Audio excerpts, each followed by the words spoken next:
শুভ সকাল, চলে এলাম নতুন একটি মিনি ব্লগ নিয়ে। তোমাদের সবাইকে জানাই সরস্বতী পুজোর অনেক অনেক শুভেচ্ছা ও ভালোবাসা। এদিকে দেখো আমার ছোট্ট সরস্বতী মা রেডি হয়েছে, এখন শুধু একটু গয়না পরানো বাকি, এর জন্য একটু ফাঁকা ফাঁকা লাগছে। তো তারপরে দেখো একটু সুন্দর করে মালা পরিয়ে দিলাম, একদম সিম্পল সাজ, কি সুন্দর লাগছে আমার মা সরস্বতীকে। এরপরে কিন্তু আমিও একটু সাজুগুজু করে নিলাম। প্রথমে তো বুঝতেই পারছিলাম না কোন শাড়িটা পরবো, তারপর ভেবেচিন্তে এই শাড়িটাই পরলাম, অনেক হালকা, আমার কোনো অসুবিধা হবে না।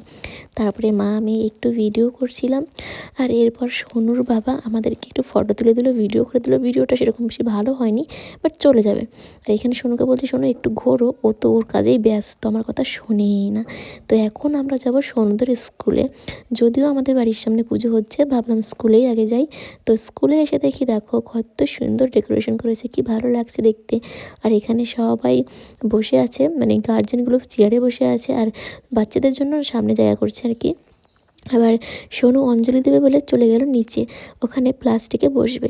সোনুর বান্ধবীরা তখনও আসেনি, এই জন্য সোনুর মনটা একটু খারাপ, কারণ বান্ধবী না হলে কি ভালো লাগে। আর আমি এখানে বসেছিলাম, আমার বান্ধবীগুলো তখন আসেনি। তো এক এক করে সবাই আসতে শুরু করে।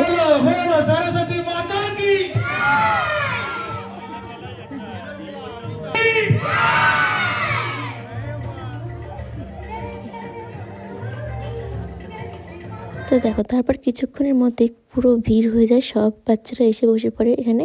আর আমরা গার্জেনরা পেছনে বসেছিলাম চেয়ারে।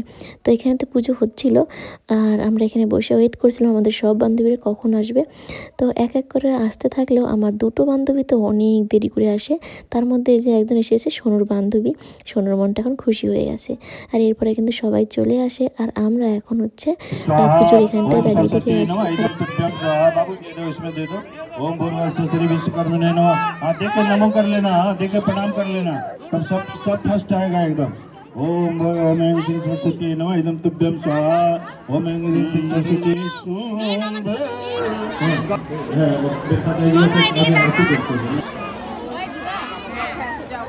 তো যজ্ঞ তো হয়ে গেছে, এখন হচ্ছে অঞ্জলি, আর আমরা সবাই এখানে দাঁড়িয়ে পড়েছি অঞ্জলি দেওয়ার জন্য। অঞ্জলি দিয়েই আমরা বসে পড়েছি খাওয়ার জন্য। আর একটা ব্রেঞ্চে 6 জন, কারণ প্রচণ্ড খিদে পেয়ে গেছিলো, দেরি করা যাবে না। আমরা সবাই না খেয়ে আছি, সাথে সাথে আমাদের ছোটো ছোটো বাচ্চাগুলোও না খেয়ে আছে। ওরা সবাই বসে অঞ্জলি দেওয়ার জন্য কিচ্ছু খায়নি। তো খিচুড়িটা হয়েছিল দারুণ টেস্টি, খিচুড়ি ছিল, সবজি ছিল, আর ছিল পাঁপড় ভাজা। সত্যি দারুণ হয়েছে। খাওয়া দাওয়া করে ফটো ভিডিও করি, আর এরপর এক এক করে সবাই বাড়ির দিকে চলে যাচ্ছে। তো এখানে হচ্ছে আমার আরেক বান্ধবীও দেখো বাড়ির দিকে চলে যাচ্ছে স্কুটি করে, আর আমি দাঁড়িয়েছিলাম সোনুর বাবা আসবে তারপরে না আমরা বাড়িতে যাব। আর এদিকে দেখো সোনু টাটা করে দিল সোনুর বান্ধবীকে, আর এদিকে আরেকজন বান্ধবী দেখো যে বসে আছে ওর বরের জন্য। তারপর বাড়িতে এসে বাড়ির সামনে যে পুজো হয়েছে সেখানে সোনুকে একটা ফটো ভিডিও করে নিলাম। তো চলো আজকের ব্লগটা এই পর্যন্ত, দেখা হচ্ছে আবার নেক্সট।